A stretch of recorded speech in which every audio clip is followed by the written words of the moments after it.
ማድረስ የእናንተ ሰው ጋር ማድረስ ነው የፕሮግራማችን ተጨማሪ ከፍታና በጣም ልናመሰግናችሁ እንወዳለን። ይህንን ጥሪያችንን አክብራችሁ ስለመጣችሁ እናመሰግናለን። ያው እንግዲህ እንደሚታወቀው በጅማ ከተማ ዳኒን ሊያመሰግኑት እዚያ ያሉት ማህበረሰቦች እንዲሁም የዞኑ አስተዳደር ጥያቄ አቅርበዋል እና እኛም እንደ ኮሚቴ ተማክረንበት ይሁን በጀ ብለን እንግዲህ ፕሮሰሱን ከጀመረን አሁን 2 ሳምንት ይሆናል። በአንዳንድ ነገሮች ቢሮክራሲ እንዲሁም ሌሎች ጉዳይ እያመቻቸን ነው።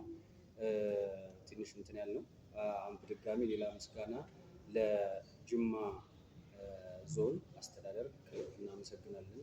እዛው ያሉት ማህበረሰቦች፣ የኪነ ጥበብ ባለሙያዎች ይህን ነገር በማስተዋወቅ ህዝቡ ጋር ተደራሽ እንዲሆን የራሳቸውን ጥረት እያደረጉ ነው። ፕሮግራሙ መች እንደሚሆን፣ ዳኒ መች እንደሚሄድ፣ የፕሮግራሙ ይዘት ምን እንደሚሆን ወንድሜ ትዜ ያቀርብላችኋል። ወደ እሱ ወስዳችኋል።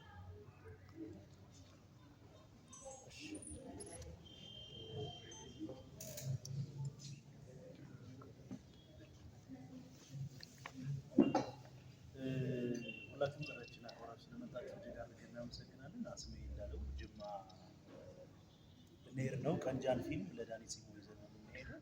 ለዚህ ንጉስ አርማን ካቀረቡ እዛም ጅማ ላይ ደግሞ በዶሎ ሆቴል ቀንጃን ፊልም እናሳያለን። ነገ ጠዋት ዳኒ እና የተወሰኑ ክሮዎች አብረው ይሄዳሉ። የጅማ ከተማ አቀባበል እንደሚያደርጉልን ነግረውና ጥሩ ተስፋ ሰጥተውናል። እንግዲህ ቀጣዩን መመሰጋገን ደግሞ እዛው ቅዳሜ ማታ ነው ፊልሙ የሚታየው።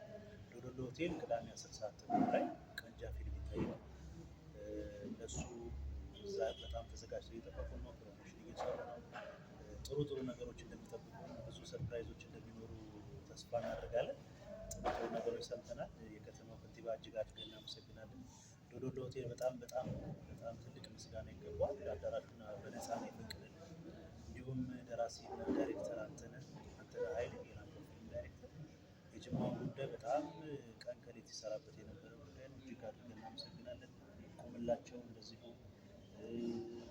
ደራሲ ጋዜጠኛ ተስፋዬ አየለ መንገደኛው ባለቅኔና ከድርሰት የተጻፈው ሰውዬ የሀገራችን ልጅ ነው። እጅግ በጣም አብሮ ከኛ ጋር የነበረ ሰው ነው።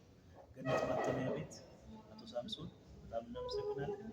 እሱም እንደዚሁ ከኛ ጋር አብሮ የሮጠ ሰው ነው። ከዚህ ሲሄዱ ደግሞ የሚያርፉበት ሆቴል ርብቃ ሆቴል ቃል ገብቶልናል። ርብቃ ሆቴል እጅግ አድርገን እናመሰግናለን። እዚህ ከነበረው ፕሮግራም ቆንጆ ፕሮግራም የዚህም ተመሳሳይ እኩል የሚሆን ፕሮግራም አዘጋጅተናል ብለዋል። እኛም በተስፋ እንሄዳለን። ጥሩ ነገር እንደሚጠብቀን እናምናለን። ሁሉንም ግን ጅማ ከተማ ላይ ተመልካቹንም ማህበረሰቡንም የኛው አካል ነው። እኛም መንፈሳዊ ቅናት አድሮብናል እና ዳኒ ልናመሰግነው እንፈልጋለን ብለው ይህንን ፕሮግራም ያዘጋጁት ሁሉንም በደንብ አድርገን እናመሰግናለን። ሌሎች ጥያቄዎችና ሀሳቦች ካሉ ደግሞ እዚህ ላይ እናወራበታለን።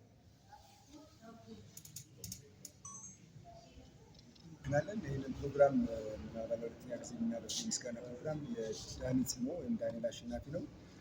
አዲስ አበባ ባለፈው የነበረውን የብሔራዊ ቲያትር ከፍታ አይታችሁታል።